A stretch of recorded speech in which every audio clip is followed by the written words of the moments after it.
સૌરાષ્ટ્ર યુનિવર્સિટીમાં NSUI દ્વારા હલ્લાબોલ PhDની પરીક્ષાને લઈને કુલપતિને કરાઈ રજૂઆત। Story report by Sandeep Chavda, Rajkot. Narendrabhai, શું કહેશો? આજે PhD પ્રવેશ પરીક્ષા બાબતે રજૂઆત હતી, અગાઉ પણ રજૂઆત કરેલી હતી, RSSનો એક કાર્યક્રમ હતો, એમાં પણ આપણે વિરોધ કર્યો, શું કહેશો? ખાસ કરીને સૌરાષ્ટ્ર યુનિવર્સિટીમાં છેલ્લા 2 વર્ષથી જે PhDમાં જે એન્ટ્રન્સ એક્ઝામ લેવાતી હતી તે સંપૂર્ણપણે બંધ કરી દીધી હતી અને માત્ર UGCની બાનો બતાવી અને આ એન્ટ્રન્સ બંધ કરવામાં આવી હતી। જે ગુજરાત યુનિવર્સિટી હોય કે સુરતની યુનિવર્સિટી હોય એ પણ UGCની ગાઈડલાઈન અંડર આવે છે, પણ ગુજરાતની 70-80% યુનિવર્સિટી દર વખતે એન્ટ્રન્સ ટેસ્ટ લે છે, તો સૌરાષ્ટ્ર યુનિવર્સિટીના વિદ્યાર્થીઓએ શું ગુનો કર્યો છે? એક મોટો સવાલ એ હતો। બીજી વાત કે ગુજરાતના શિક્ષણ મંત્રી પણ PhDની એન્ટ્રન્સ એક્ઝામ આપીને પોતે એડમિશન લેતા હોય તો સૌરાષ્ટ્ર યુનિવર્સિટીના વિદ્યાર્થીઓ કેમ એન્ટ્રન્સ ના આપી શકાય? એ એક અમારો એક પ્રશ્ન હતો। છેલ્લા ઘણા સમયથી આ આંદોલન ચાલુ હતું। અમે કોઈ નેટ પાસ કરેલા વિદ્યાર્થીઓને અન્યાય કરવા નથી માંગતા, પણ સૌરાષ્ટ્ર યુનિવર્સિટીમાં અમને માહિતી મળતી મુજબ ઘણા ભવનો એવા છે કે એમાં નેટ લેવાતી જ નથી, અને બીજા ભવનો એવા છે કે નેટ ક્વોલિફાઈડ છોકરા ઓછા છે, સામે સીટો વધારે છે, છતાં આ લોકો કોઈ નિર્ણય લેતા નહોતા।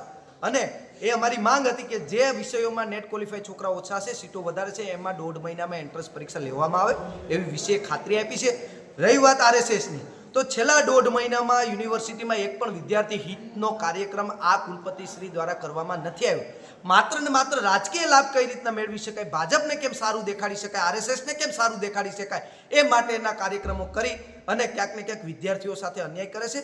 અમારી એક માંગ છે કે જો આ યુનિવર્સિટી વિદ્યાર્થીઓના ફીથી ચાલતી યુનિવર્સિટી છે, વિદ્યાર્થી હિતના કામો થવા જોઈએ, વિદ્યાર્થી હિતના કાર્યક્રમો થવા જોઈએ, એવું અમારું માનવું હતું। એટલા જ માટે આજે RSSના પ્રોગ્રામમાં અમે વિરોધ કરવા જે NSUIની રજૂઆત આવી છે, આપણે શું નિર્ણય લીધો છે? એટલે આ રજૂઆત મારી પાસે આવેલી હતી પહેલાં પણ, અને એના ઉપર જુદા જુદા વિષયના જે નિષ્ણાત છે અને જે લોકો આ પરીક્ષા માટે કામગીરી કરતા હતા એ લોકોની બધા સાથે પરામર્શ કર્યો। આ વખતે પરિસ્થિતિ એવી થઈ છે કે ઘણા બધા વિદ્યાર્થીઓ ઘણા વિષયોની અંદર ઓલરેડી એ લોકોએ નેટ ક્વોલિફાઈ થઈ ગયા છે, એટલે ક્યારેક એવા વિષયની અંદર એવું હોય કે વેકેન્સી કરતાં વિદ્યાર્થીઓની સંખ્યા વધારે હોય નેટ પાસ થયેલાની, તો સ્વાભાવિક રીતે જ કે નેટ પાસ થયેલા હોય, કારણ કે એ નેશનલ લેવલની પરીક્ષા છે, એટલે એનો PhDની અંદર પહેલાં એડમિશન એને મળે। રહી વાત જે ભવનો, એટલે એ લોકોની કોઈ એન્ટ્રન્સ ટેસ્ટ લેવા માટેની અત્યારે કોઈ જરૂરિયાત નથી, કારણ કે એની એન્ટ્રન્સ ટેસ્ટ લઈએ તો એમાં પાસ ઉત્તીર્ણ થયેલા છોકરાઓને આપણે સમાવી શકવાના નથી, કારણ કે ઓલરેડી એમાં વેકેન્સી ઓછી છે ને નેટવાળા વધારે પાસ થયેલા છે, એટલે એવા વિષયોની અંદર કોઈ પરીક્ષા લેવાનું યોગ્ય જણાતું નથી, કારણ કે વિદ્યાર્થીઓ માટે એ સારું નથી એ કરવું, કારણ કે એ વેલિડિટી 1 જ વર્ષની પેટની ગણાય છે।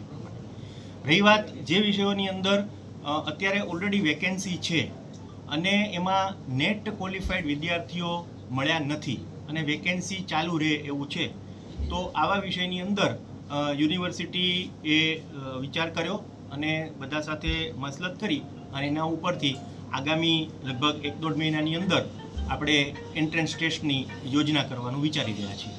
ધન્યવાદ।